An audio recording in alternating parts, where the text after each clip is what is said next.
Everyone thought the future of cars in Europe would hinge on three giants: Toyota, Tesla, and BYD. These brands battled fiercely to dominate electric technology, smart charging networks, and futuristic designs. But in a surprising twist, it wasn't the flashy electric innovators that shook the industry. Instead, a company known for building small, simple, people-friendly vehicles made a move that caught everyone off guard. That company was Fiat. And their unexpected answer to the electric obsession wasn't a long-range EV or a high-powered battery system. It was something different, something strategic, something shockingly simple. A hybrid car that drives like an electric one, but doesn't need charging, doesn't fear cold weather, doesn't rely on expensive battery replacements, and doesn't force you to hunt for charging stations. A hybrid so smart that experts are calling it the perfect bridge between petrol and electric. It's called the Fiat Grande Panda Hybrid, and people are saying it might be Europe's new people's car, not because it's the fastest,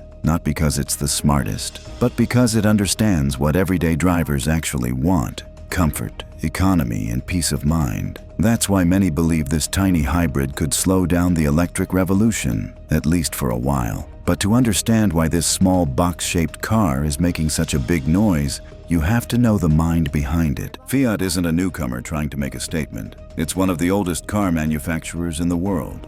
Founded back in 1899 in Turin, Italy, when cars were rare, and owning one was a luxury only a few could imagine. But from day one, Fiat had a different vision. It wasn't interested in building dream cars. It wanted to build cars for real people. Affordable, practical, reliable. That's why Fiat quickly became one of Europe's most trusted brands. In Italy, the name Fiat doesn't just represent a car. It represents family, school runs, weekend outings, tradition, and everyday life. In fact, in many Italian towns, you'll see more Fiat models than any other brand, especially the Panda and the 500. From France to Spain, Fiat became known for cars that weren't flashy or showy, but smart, compact, and economical. Across Germany and the UK, Fiat slowly built a reputation for reliability and low-cost ownership.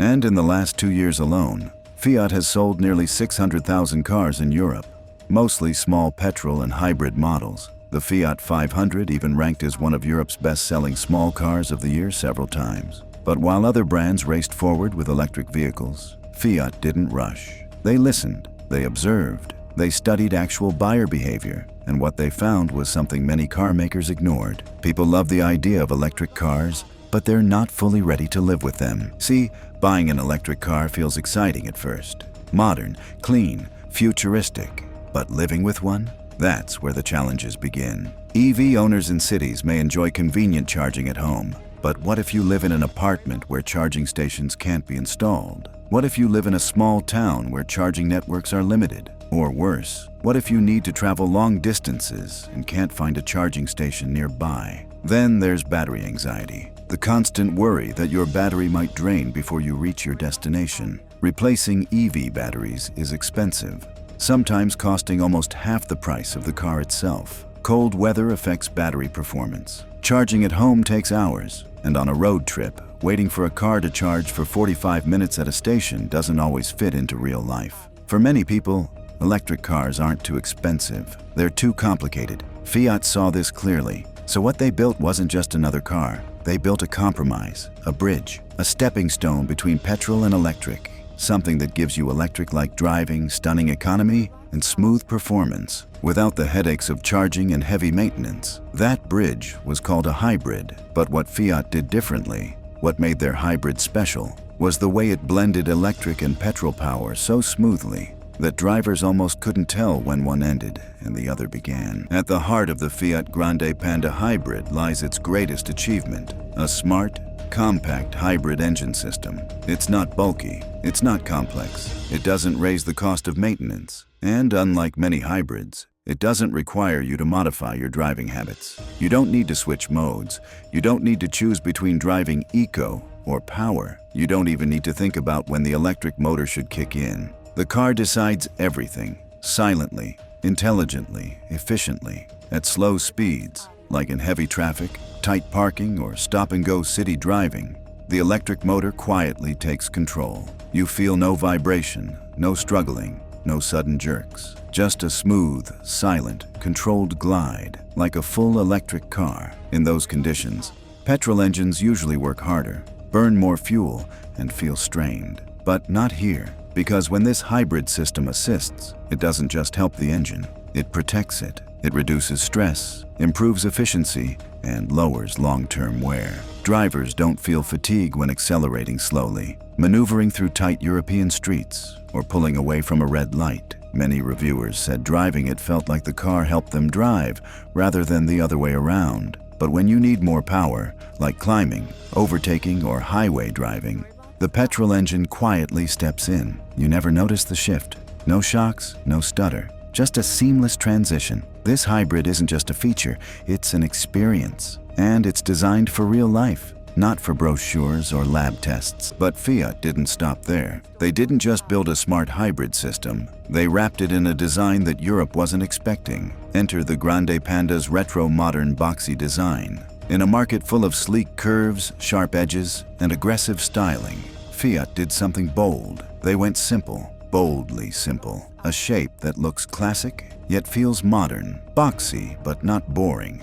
Clean, but full of character. It looks like something straight from the future, but also strangely familiar. Something new, but also something you swear you've seen before. That's the magic of retro-modern design. The square headlights, the clean lines, the upright stance, the sturdy, honest appearance. It all reminds people of old-school, reliable European cars. Cars that lasted, that served, that just worked. The boxy design wasn't just about style. It was about practicality. That sharp roofline, it gives passengers excellent headroom. The tall windows, better visibility in narrow streets and busy intersections. The squared-off body, more space inside without making the car bigger outside. It's a car designed for small streets, tight garages, narrow alleys, historic towns, and modern families. It doesn't try to look luxurious.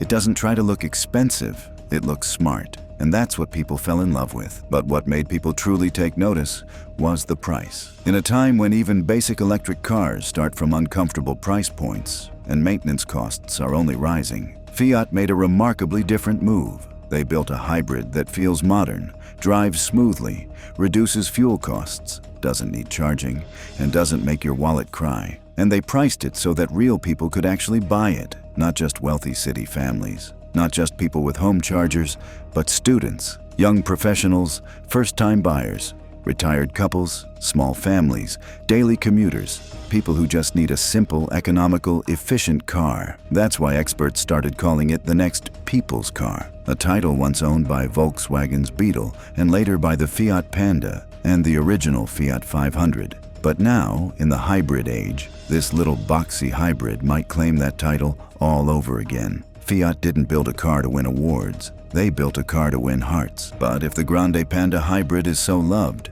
does that mean electric cars are in danger? That's where things get complicated. Electric cars are still the future, no doubt about that. But experts now believe that hybrids are the present, and perhaps the next few years will belong to hybrids, not to EVs. EV manufacturers promised freedom from petrol, but many drivers are now realizing EVs come with their own limitations. Unreliable charging networks, high prices, battery concerns, seasonal performance drop, and complex maintenance. That's why the hybrid formula works so well. It lets everyday users ease into the electric experience without fear. Fill up with regular petrol. Enjoy electric-like acceleration. Stop worrying about chargers, cables, or battery replacements. Drive anywhere, anytime. Hybrids offer more control, more flexibility, more peace of mind. That's why many buyers who originally planned to buy EVs are now buying hybrids instead. Not because they don't believe in electric cars, but because they're simply not ready yet. Hybrid is becoming the stepping stone, the bridge, and Fiat built the strongest one yet. But this small Italian hybrid didn't just appeal to buyers. It rattled competitors too. Toyota, the king of hybrid technology, suddenly had a new challenger. While Toyota focused on hybrid excellence, Fiat focused on hybrid accessibility, simple technology, lower pricing, compact design, and city-friendly usability. For the first time, people looking for small hybrid cars weren't just saying, "Let's check Toyota." They were saying, "Let's see what Fiat has." That alone was enough to shake things up. But it didn't stop there. Renault and Dacia, two brands strongly focused on electric vehicles, also began feeling pressure. Renault's electric push was growing fast, and Dacia became known for affordable electric cars like the Dacia Spring. But suddenly, buyers stopped asking, "Which electric car should I buy?" Instead, they asked, "Should I even buy an electric car right now?" That's not just a sales problem, that's a strategy problem. Because the Fiat Grande Panda hybrid isn't just competition, it's a warning that full electric dominance might not arrive as quickly as expected. A reminder that every day, people prioritize practicality over promise. That affordability beats innovation when innovation is too expensive. That, before going fully electric, many buyers will first go hybrid. So what happens next? Experts believe that hybrids, especially smart, compact, affordable hybrids like the Fiat Grande Panda, will slow down the adoption of EVs in Europe. Not stop it, but slow it, delay it, bend the curve. Hybrids aren't the destination, but they're the road that leads there. And Fiat understood that before almost everyone else. Which brings us to a question only you can answer. If a hybrid car gives you electric driving comfort, higher mileage, lower running costs, better reliability, and zero charging stress, do you really need a fully electric car? Not today, maybe tomorrow, but for right now, the Fiat Grande Panda hybrid just might be exactly what people need. If you enjoyed this story, hit the like button, share it with someone who thinks EVs are the only future, because there might be another path. And if you want more stories like this, smart, surprising, and eye-opening, make sure to subscribe, because sometimes the biggest revolution comes in the smallest box.